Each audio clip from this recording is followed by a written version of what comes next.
Vojnici iz Makedonije koji se nalaze na odsluženju vojnog roka u kasarnama širom Jugoslavije, osim u Sloveniji, moraju odmah da se vrate kućama, odnosno da vojni rok odsluže u Makedoniji. To je zvanični stav političkog vrha Makedonije koji se na ovaj način praktično odriče Jugoslovenske narodne armije. Specijalno za Dnevnikov dodatak došli smo u Skoplje da rasvetlimo više detalja o ovoj temi. U protekle 3 dana antiarmijsku temperaturu podigla je odluka 3. vojne oblasti o prekomandi makedonskih vojnika iz ovdašnjih u druge vojne kasarne.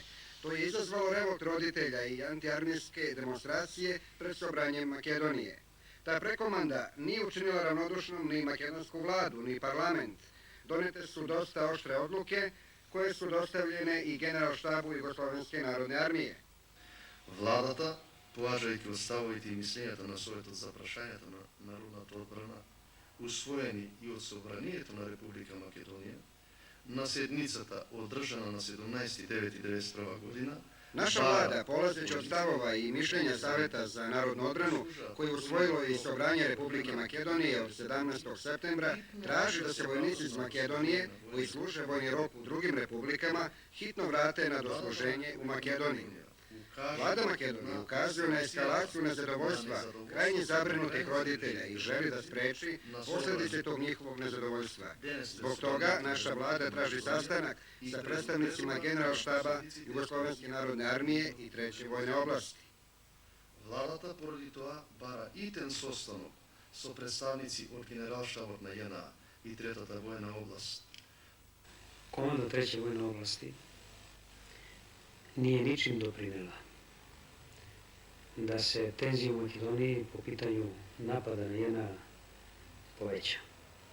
Pre svega što je komanda 3. vojne oblasti bila obavezna da prekomanduje staru obučenu vojsku, da oslobodi prostor u našim garnizonima i kasarnama kako bi primili povećan broj regruta koji treba da se obučavaju u našoj vojnoj oblasti.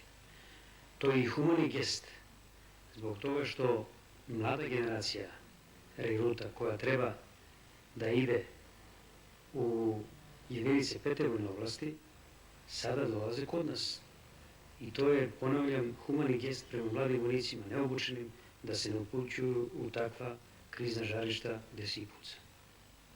Барањето на владата на Република Македонија е во согласност и со веќе подпишаниот мировен договор во Игало, на кој... Ovo traženje vlade Republike Makedonije je u saglasnosti i sa već potpisanim mirovnim sporazumom u Igalu, na koji je svoj potpis stavio i savezni sekretar za narodnu odbranu, general armije Veljko Kadijević. Poznati je stav Republike Makedonije da ona ne priznaje rat u Jugoslaviji. Taj rat je međuetnički i zato Makedonija neće da učestvuje u njemu. Dogovora nije bilo, niti pismenih, niti usmenih. Možda je bilo govora oko toga da se pre svega povratnici iz Slovenije ne vraćaju ponovo u svoje jedinice, nego da se rasporede u jedinicama 3. vojne oblasti, što je i učinjeno do kraja. Drugi nepisani dogovor je bio, ali teškim mukama, da se julska generacija regruta ne uputi u krizna žarišta, nego opet u jedinicama 3. vojne oblasti, što je do kraja i učinjeno. Revoltirani roditelji koji su se uputili po svoje vojnike u Titograd i Trebinje vratili su se neobavljena posla i dosta ljuti na makedonsku vlast. Sasvim je izvesno da su i u ovom slučaju roditelji izmanipulisani od strane nekih partija, u prvom redu od strane VMRO DPMNE, od onih koji su i u makedonskom parlamentu zahtevali da se suspenduje Savezni zakon o narodnoj odbrani. Ta antiarmijska kampanja nije dostigla takav nivo da se moramo bojati da će se pokvariti odnosi između jedinica komandi 3. vojne oblasti i naroda na ovoj teritoriji. Verujem da će posle ovih naših objašnjenja, saopštenja, pa i dogovora sa svim strukturama vlasti u Makedoniji sniziti toliko tenziju da neće biti nikakve potrebe za preduzimanje nekih mera. I predstavnici Jugoslovenske narodne armije, odnosno Treće vojne oblasti, i zvanična makedonska vlast žele da se što pre stavi tačka na antiarmijske teme.